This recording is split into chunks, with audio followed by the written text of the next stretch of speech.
Jai Hind everyone, good morning to all of you. This is Pooja Upadhyay from Shri Ram Public School. I welcome to you all in Shri Ram Public School online classes. Let's start with today's topic, that is capital structure. One of the important decisions under the financial management relates to the financing pattern or the proportion, the use of the different source in raising fund. Capital structure simple meaning में किसे कहा जाता है? आपके balance sheet में liability side में जो fix long term source of fund होते हैं, जैसे इक्विटी, डेप्ट, लोन, बोरोड फंड, इन्हीं को हम लोग क्या कहते हैं? Capital structure. ठीक है, तो देखते हैं कि जो कंपनीज होती है वो किसी एक ही सोर्स पे डिपेंड रहने की जगह पे मल्टीपल ऑप्शंस वो लोग चूज़ करते हैं. किस तरह से ये डिसीजन लिया जाता है, ये डिसीजन जो वो कंबाइन सोर्स ऑफ फंड का लेते हैं, दैट इज़ राइट और रॉन्ग, ये सारी चीज़ें हम लोग इस टॉपिक में देखेंगे.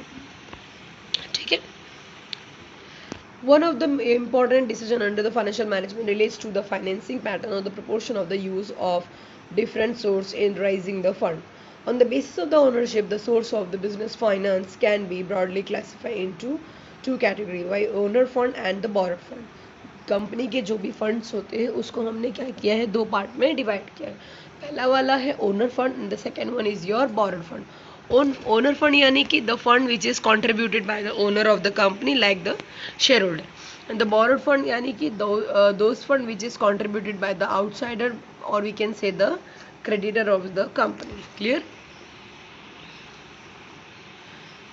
Equity share capital and the preference share capital and the reserve earning or retained earning, these all are the example of the owner fund. And the borrower fund have loan, debentures, public deposit, etc. This may borrow from the banks or the financial institution and debenture holders and the public, etc. A capital structure refers to the mix between the owner fund and the borrower fund. As I told you, it is the liability side of the balance sheet which is a source of the fund like long term and the short term. Between owner and the borrower fund, this shall be referred as an equity in debt in the subsequent text. It can be calculated as the debt equity ratio, which we are calculated by debt divided by equity, or as a proportion of the debt out of the total capital is equal to debt divided by debt plus equity. So we can able to get the proportion percentage, right? Debt and equity differently significant in their cost and riskiness. As you know, the debt person get the interest and the equity person get the dividend. Debt interest are fixed, but equity was depend on the profit of the company. So that's why they said that the cost and the riskiness of those two term is different from each other. The cost of the debt is lower than the cost of equity because the debt person get the fixed rate of interest, while the equity person get whatever the remain with the fund, right? The equity shareholders risk since the lender earn assured returns and the repayment of capital, and therefore they should require a lower rate of returns. Additionally, interest paid on debt is a deductible expense for computation of the tax liability. It means that we pay the income tax, property tax. So that time what happened, the interest which you have paid on debenture, that also considered an expense, but the dividend which we are paying to the equity shareholder, that not they consider as a expense, they consider it is a part of the profit and they are charged the tax on the same also. From the tax liability point of view, the debt interest is better than that of the equity dividend, right? Increase the use of the debt, therefore, is likely to lower the overall cost of the capital of the firm, provided that the cost of equity remain unaffected. Impact of the change in the debt equity ratio upon the earning per shares is dealt with the detail later in this chapter. So we can read it in further question, that how much proportion should we collect by way of the debt and by way of the equity, and the option and proportion which we choose, it is better or not, that we also calculated by method of the finding out earning per shares. Okay, next, debt is a cheaper but is more risky for a business because the payment of the interest and the returns of principal is oblique. It means that even in the case of company not having the profit, then also they have to pay this two things. That's why it is very riskier. Okay, in meeting this commitment may force the business to go to the liquidation. It means that If they are not able to pay the interest to the debt person, then in that case they have a need to make the arrangement of liquidation of any asset. There is no such compulsion in case of equity, which is therefore considered riskless. It means that if that company is unable to pay the dividend, so it's fine for equity because it is not compulsion for them. But for the debt, it is a compulsory. There is no such compulsion in case of the equity, which is therefore considered riskless for the business. Higher the use of the debt, increase the fixed financial charges of the business. As a result, increase use of debt increase the financial risk of a company. A financial risk is the chance that a firm would fails to meet its payment obligation. So here we can say that in case of the company was not able to repay the interest and the capital to the debenture holder or a debt person, so we can say that that much fund they needed to make the liquidation, and that is the financial risk of the company. Clear? So after liquidation only they will able to pay. Even in some cases, some of the assets also they are sold out for repaid that thing, because it is mentioned in the Companies Act that they have to pay by anyhow, right? So that's why we can say that the debt is a very much riskier. Okay. A capital structure of a company thus affect both the profitability and the financial risk. A capital structure will be said to be the optimal when the proportion of the debt and equity is such that it results in increase in the value of the equity share. So that's why a company needs to take into the consideration that proportion only they have to choose through which the earning per shares of the shares will increase. Okay. In other words, all the decisions relating to the capital structure should be emphasized on increasing the shareholders' wealth. The proportion of the debt in the overall capital is called the financial leverage.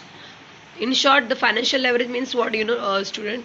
The source of finance. Listen very carefully. The source of finance having fixed charge, like fixed percentage of interest, right? And fixed percentage of dividend, like preference shareholders. These two terms we consider as the financial leverage. Or we can say that the sources of finance which having with a fixed charge, fixed cost, that is known as the financial leverage. See in example 1 how we can able to find out the earning per shares. Students, see it carefully, because in board exam so many times the case study was asked based on the same calculation. See, if you having the total fund use the 30 lakh and the interest rate 10% per annum, the tax rate is 30%, and earning before interest and tax means your profit before the interest and tax paid 4 lakh. Okay. Now the debt situation 1 nil means in a situation 1 you have 30 lakh, all it's your equity shares fund, right? Second situation 10 lakhs, it means that 10 lakh is your debt, so 20 lakh is your equity. In third situation, debt is 20 lakh, it means 20 lakh is your debt, so the equity is your 10 lakh. Now see very carefully how to find out the earning per shares, and through that only we can able to take the decision also whether we go to combine option or only one source of finance. See carefully. In situation 1, earning before an interest and tax 4 lakh means it is a profit which we have earned before paying the interest and taxes. Second, interest is 10% per annum, but see the student, in first case situation we don't have any debt, all 30 lakh is our equity share capital. That's why here we no need to pay any kind of the tax interest, so the interest is nil. After minusing the interest from the profit, we get the same amount, that is 4 lakh only. So 4 lakh is our profit on which we have to pay the tax. See, 1,20,000, 30% of the profit we have deducted. After that we got the 2,80,000. This is your pure profit which we got after payment of all the expenditure. And this 2,80,000 belongs totally to the equity shareholders, right? So now we are going to find out the earning per share, means at a one share how much we earn the profit. So what we do, earning per shares we will calculate it only by Dividing the total profit means total earning after tax divided by number of equity shares. Listen to me very carefully. Number of equity shares. Profit divided by number of equity shares. Here the number of equity shares 3 lakh. Why? Because your total paid up capital is 30 lakh and equity shares face value is always 10 rupees most of the time. Okay, so that's why we find out the number of shares, that is 3 lakh, and after dividing the 2,80,000 by 3 lakh we got the 0.93. This is your earning per shares in first situation. Clear? Now see the second situation where we having the debt also, that is 10 lakh rupees. So see the in situation second, earning before an interest and tax, the profit is your 4 lakh as usual. Here we paid the 1 lakh as an interest. Why? Because here we got the 10 lakh of rupees debt capital. For that we have paid 10% interest. See, right? That is 1 lakh. After minusing 1 lakh from 4 lakh, we got the 3 lakh profit on which we have to pay the tax, that is 90,000. After paying the tax, we got the profit 2 lakh 10,000, right? And 2 lakh 10,000 we divided by 2 lakh. Why? Student here because your total paid up capital is 30 lakh, right? Out of which 10 lakh is your debt. It means 20 lakh your equity. So 20 lakh divided by the 10 is equal to 2 lakh. That is number of shares. So after dividing the 2 lakh 10,000 by 2 lakh, we got the 1.05. It means here the earning per share is high as compared to situation 1, right? So if we compare the situation 1 and 2, so here we can able to go for the situation 2 because here earning per share is high, so it is a better option. Now moving to the next one, situation 3, profit as usual 4 lakh. Here the interest we paid 2 lakh. Why?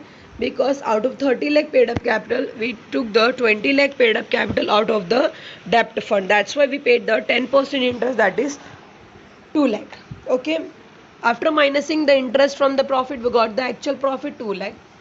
And once we get the profit after interest, we have to pay the tax, that is 60,000, 30%.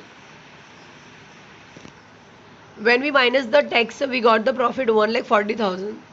And after that, what we do, we find out the earning per shares by dividing the number of equity shares from the 1,40,000. See here the 1 lakh we have divided. Why? Because out of 30 lakh, 20 lakh we obtained from the debt equity.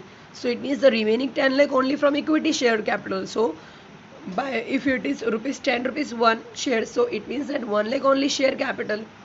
So here what we did, 1,40,000 we divided by 1 lakh and we got the earning per share 1.40. So it means that combination is better than going for the single use, right? With the help of this analysis, we can able to take the financial decision. Student, observe one thing, profit is the same, tax rate also same, interest rate also same, but still earning per share is increased by situation to situation. Even the profit get lesser and lesser, but still, so it means that earning per shares indicate the strength of the company and the decision which they took, it is the best. So in this case we are going to choose the situation third because here we get the higher earning per share. Then this is the indication of wealth maximization of the shareholder or the company. Clear? Financial leverage is compared as a D upon E, debt upon equity, or debt plus equity, when D is a debt and E is equity. As a financial leverage increase, the cost of the fund declining because what they said, as a combination of fixed cost source increased, your financial cost will get reduced. Why? Students, simple. On a debt we have to pay something interest and that is fixed, but that is fixed na. It means that if a company having a good amount of profit and the company profit get increased day by day, so then also we need to pay them that much only, how much percentage we have decided early, right? And not more than that any rupees. But for equity, if the profit increase, we have to pay the higher dividend also, right? Because their percentage is not fixed. Because of the increased use of the cheaper debt, but the financial risk increases. The impact of the financial leverage on the profitability of business can be seen through the EBIT and EPS, earning before interest and tax, and earning per shares. Three situations are considered. There is a no debt in situation 1, 20 lakh in situation second, and 10 lakhs in 10 lakhs and 20 lakhs are assumed in situation 2 and 3. And after calculating the earning per shares, we have find out that in situation 1 earning per share 93 rupees, and in second situation 1.05, and third 1.14. So why is earning per share rising with a higher debt? It is because the cost of debt is lower than the return that the company is earning on the fund employed. The company is earning a return on investment. Okay, so we have to find out 13.33% earning before interest and tax divided by total investment into 100 by percentage. This is a higher than the 10% interest. It is paying on debt fund, means we pay the 10%, we get the 13.33%.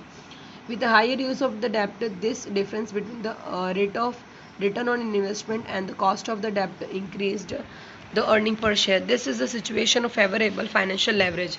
In such cases, the companies often employ more cheaper debt to enhance the earning per shares. It means that this decision is very good and best, due to which earning per share increase, and which means that return on investment is higher than that cost which we incurred on the debt. A trading on equity refers to the increase in the profit earned by the equity shareholder. Student, here the trading on equity not I mean that trading in equity shares. Trading in equity means increase the profit earned by the equity shareholder due to the presence of the fixed financial charge like interest. Okay. Now consider the following case, company Y. All the details are same except that the company is earning profit before interest and taxes 2 lakh. See. Situation 1 2 lakh, situation 2 2, right? Interest no, because in first there is a no debt, so profit as usual. Tax we paid 30%. Profit we got 1 lakh 40,000, which divided by 3 lakh, because our paid up capital 30 lakh, so 3 lakh, so we got the 0.47. In second situation, 1 lakh interest paid after profit is left out, 1 lakh, out of which we paid the taxes, and earning after tax we got the 70,000.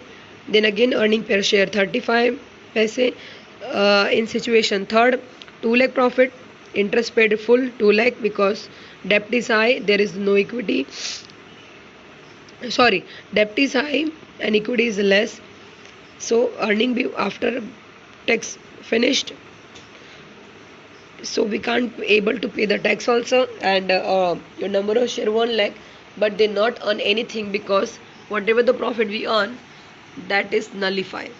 So what here we change only the tax amount, and it means that if your profit is 2 lakh, right, so in that case your first situation is better, where you not choose any kind of the debt fund. Clear? सो इस तरह से हम लोग earning per share find out करते हैं, और फिर ये डिसाइड करते हैं कि जो कॉम्बिनेशन हम ले रहे हैं वो सही है या गलत है. एक्स कंपनी के लिए कंबाइन बेस्ट था, लेकिन वाई कंपनी का प्रॉफिट कम है, तो यहाँ पे कंबाइन ऑप्शन की जगह हमने सिर्फ इक्विटी शेयर कैपिटल को प्रेफर किया, क्योंकि प्रॉफिट कम होने की वजह से हम कॉस्ट इंकर्ड ही नहीं कर पा रहे हैं, जिसकी वजह से हमारा अर्निंग पर शेयर नील हो जाता. ठीक है, तो इस वाई कंपनी में हम क्या करेंगे, सिचुएशन 1 लेंगे, जहाँ पे हमने पूरा का पूरा 30 लाख पेड कैपिटल कहाँ से मंगाया है, by way of the equity shares. Clear हुआ? In this example, earning per shares of the company is falling with increased use of debt. It is because the company's rate of return on investment is less than the cost, that is 6.67. It means we are earning the 6.67 and we are paying the 10%. That's why here the combined option is not good.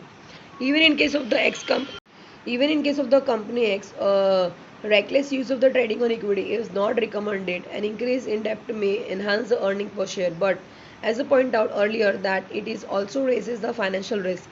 Ideally, the company must choose that risk return combination which maximizes shareholders' wealth.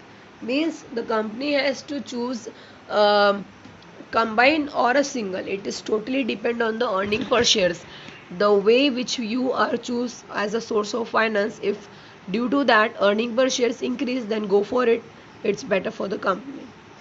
I hope so you clear with all whatever I explain you student. If you having any kind of the doubts, you can ask me in the evening schedule. And remember one thing, today we are going to solve the numerical. Means be ready with the examples whatever I explain you. See the video 2 to 3 times. In evening schedule I will ask you the question answer based on the finding out the earning per shares. Okay, so be ready with it. If you having doubt, ask me in the evening schedule. Till that, stay home, stay safe. Jai Hind, take care.